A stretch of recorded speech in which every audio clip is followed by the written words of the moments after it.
नमस्ते। मैं प्रतिज्ञा हाजिर हूँ आप सबके सामने कहानी अगर तुम साथ हो के भाग 19 के साथ। सच में काका, इन लड़कियों को तो बहुत सुधार की जरूरत है, वरना सब की सब ससुराल में नाम डुबो कर आएंगी।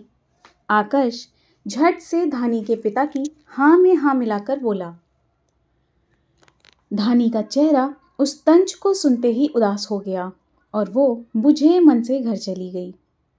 अरे का बताएं भैया, ये जो डब्बा नहीं आ गया है, ये मोबाइल फोनवा, यही सारे फसाद की जड़ है। आकाश उनकी तरफ झुकते हुए बोला, काका क्यों ना इन लड़कियों को सुधारने की जिम्मेदारी अपने कंधों पर उठाई जाए। अरे आप मेरी बीवी को देखिए, धृति, इतनी सभ्य, सुशील और संस्कारी दूसरी कोई ना मिलेगी दूर गांव तक। धानी के पिता ने सर झुका लिया। बात तो 100% सच थी। धृति जैसी तो कोई दूर दूर तक नहीं थी। रात हुई तो धृति भी बुझी बुझी सी कमरे में आई। आकाश अलंकृता को प्यार से गोद में उछालकर खिला रहा था और वो हंस रही थी। देखो देखो, प्यारी मम्मा आ गई, अब बेबी को दूध मिलेगा और पापा को किसी। कहते हुए आकाश ने धृति के सामने पाउट वाला मुंह बना दिया। धृति ने उसकी चोंच पकड़कर दूसरी तरफ घुमा दी और बिस्तर ठीक करने लगी। लगता है मम्मा का मूड अभी ठीक नहीं है, लेकिन तुम चिंता मत करो एल्सा बीबी, मैं तुम्हारे सोते ही मम्मा का मूड बना दूंगा। ओह, मेरा मतलब मूड सेट कर दूंगा, वो जीभ दांतों में दबाते हुए बोला। आकाश की चंचलता और अलंकृता की हंसी ने कमरे के माहौल को हल्का तो कर रखा था, लेकिन धृति के चेहरे पर पसरी खामोशी आकाश की नजरों से छिपी नहीं थी। उसने धीरे से अलंकृता को पालने में लिटाया और धृति के पास जाकर खड़ा हो गया। इतनी उदास क्यों हो? शाम वाली बात का बुरा लग गया क्या? आकाश ने धीमे स्वर में पूछा।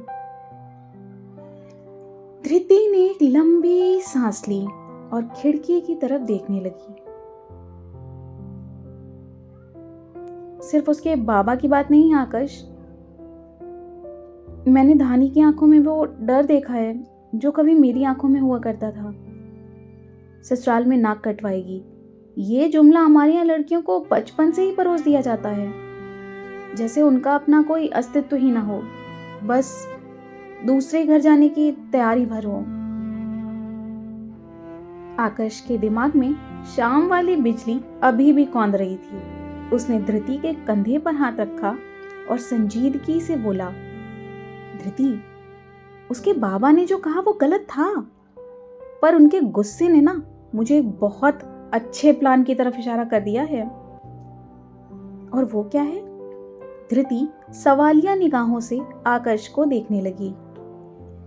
यहाँ लड़कियों को काम इसलिए नहीं सिखाया जाता कि वो हुनरमंद बने, बल्कि इसलिए सिखाया जाता है कि वो ससुराल में फिट हो सकें। सही कहा ना? अरे यही तो हम भी कह रहे हैं, धृति उदास मन से बोली। फिर ठीक है, अब तुम देखो कल मैं क्या खेल खेलता हूं। अच्छा, क्या करेंगे आप? धृति को अब रुचि आने लगी थी। वो अपनी बड़ी बड़ी आंखें फैलाते हुए आकाश के पास आकर बोली। आकाश ने उसे देखा और वापस पाउट वाला मुंह बना दिया। पहले पेंडिंग किससे? धृति ने एक हल्की सी हंसी के साथ अपनी नजरें झुका लीं। आकाश के इस बचपने और प्यार के आगे उसका भारी मन जैसे मोम की तरह पिघलने लगा। उसने धीरे से आगे बढ़कर आकाश के गाल पर अपनी मोहक छुअन छोड़ी, जिसे पाकर आकाश की आंखें सुकून से बंद हो गईं। बस एक छोटी सी अटेंडेंस लगाकर काम खत्म। आकाश ने अपनी आंखें खोली और शरारत भरी मुस्कान के साथ धृति की कमर में हाथ डालकर उसे अपनी ओर खींच लिया। कमरे की मध्यम रोशनी और पालने में सोती नन्ही अलंकृता की नियमित सांसों के बीच उन दोनों के बीच की दूरी सिमट गई थी। धृति ने आकाश के सीने पर हाथ रखते हुए उसे रोकने की कोशिश की। सुनिए, एल्सा जाग जाएगी, और अभी तो आपने कहा कि कल कोई बड़ा खेल खेलने वाले हैं। मुझे तो बताइए क्या है वो। आकर्ष ने उसके माथे से अपना माथा टिका दिया। धृति को उसकी गर्म सांसें अपने चेहरे पर महसूस हो रही थीं। वो कल की बात कल, धृति, अभी तो इस वक्त का खेल शुरू हुआ है। तुम जानती हो ना, जब तुम उदास होती हो तो मेरा दिमाग काम करना बंद कर देता है, और मुझे अपना पावर बैंक चार्ज करने के लिए बस तुम्हारी इस मुस्कान और इस नज़दीकी की ज़रूरत होती है। धृति का दिल तेजी से धड़कने लगा। उसने आकाश की आंखों में देखा, जहां उसके लिए अथाह प्यार और एक गहरा भरोसा था।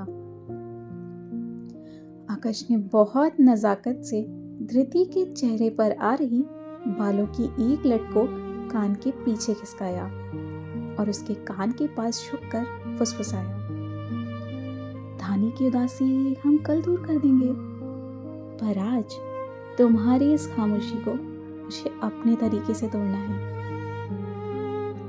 आकाश का स्पर्श धृति की रगों में बिजली सा दौड़ने लगा। उसने धीरे से अपनी आंखें मूंद लीं और आकाश के गले में अपनी बाहें डाल दीं। कमरे में छाई शांति अब किसी भारी बोझ की तरह नहीं, बल्कि एक रेशमी एहसास की तरह उनके चारों ओर लिपटी हुई थी।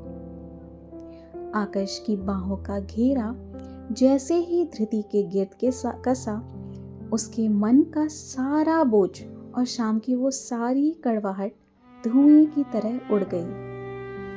धृति ने अपना सर आकाश के मजबूत कंधे पर टिका दिया। कमरे में जल रहे छोटे से लैंप की सुनहरी रोशनी उनके सायों को दीवार पर एक दूसरे में खुला हुआ दिखा रही थी। सुनिए, छोड़िए ना, कोई आ जाएगा। धृति ने बनावटी नाराजगी दिखाई, लेकिन उसकी कांपती आवाज कुछ और ही कह रही थी। अरे, ये कमरा हमारा है, ये वक्त हमारा है, और ये जो धड़कनें तेज हो रही हैं उन पर भी सिर्फ मेरा हक है। आकाश ने शरारत से कहते हुए धृति की गर्दन पर अपनी ठुड्डी टिका दी। उसकी हल्की बढ़ी हुई दाढ़ी का एहसास धृति की गर्दन पर हुआ तो एक सिहरन उसके पूरे वजूद में दौड़ गई। आकाश ने धीरे से धृति का चेहरा अपने हाथों के प्याले में भर लिया। उसकी उंगलियां धृति के गालों पर बहुत मखमली एहसास के साथ रेंग रही थीं। उसने धृति की आंखों में झांका, जहां काजल की हल्की सी लकीर उसकी खूबसूरती को और गहरा बना रही थी। जब तुम इस तरह सोच में डूबी रहती हो ना, तो और भी हसीन लगती हो, पर मुझे तुम्हारी ये हसीन खामोशी नहीं, वो खिलखिलाहट चाहिए जो अलंकृता के साथ खेलते वक्त होती है। आकाश ने फुसफुसाते हुए कहा और धीरे से उसके माथे को चूम लिया। धृति ने अपनी आंखें मूंद लीं। आकाश के लबों का स्पर्श किसी मरहम की तरह था। उसने महसूस किया कि आकाश के एक हाथ की पकड़ उसकी कमर पर और मजबूत हो गई है, जबकि दूसरा हाथ उसके बालों के साथ अटखेलियां कर रहा था। वैसे वो प्लान, धृति ने आखिरी कोशिश की उसे बातों में उलझाने की। प्लान तैयार है धृति, पर इस पर अमल करने के लिए मुझे बहुत सारी एनर्जी चाहिए, जो अभी तुम देने वाली हो। कहते हुए आकाश ने धीरे से उसे बिस्तर की नरम चादर पर पीछे की ओर झुकाया। जैसे ही धृति की पीठ ने गद्दे को छुआ, आकाश उसके ऊपर झुक गया। कमरे की हवा में अब उनके परफ्यूम की मिली जुली खुशबू बढ़ने लगी थी। धृति के खुले हुए बाल सिरहाने पर फैल गए थे। आकाश ने उसकी एक लट को हटाकर उसके कान के पीछे किया और अपनी गर्म सांसें उसके गले के पास छोड़ते हुए बोला, आज कोई बहाना नहीं चलेगा। कल का सूरज एक नए बदलाव के साथ उगेगा, लेकिन आज की ये रात सिर्फ प्यार के नाम है। धृति ने धीरे से अपने हाथ आकाश के बालों में गूंथ लिए और उसे अपने और करीब खींच लिया। बाहर चांदनी रात अपनी मदहोशी बिखेर रही थी और कमरे के भीतर दो रूहें एक दूसरे में सिमटने को बेताब थीं। आकाश ने झुककर धृति के होठों पर अपनी चाहत की मोहर लगा दी और फिर शब्दों की जगह सिर्फ धड़कनों की शोर ने ले ली। तो ये था कहानी अगर तुम साथ हो का भाग 19। कल मिलते हैं कहानी के अगले भाग के साथ। तब तक के लिए धन्यवाद।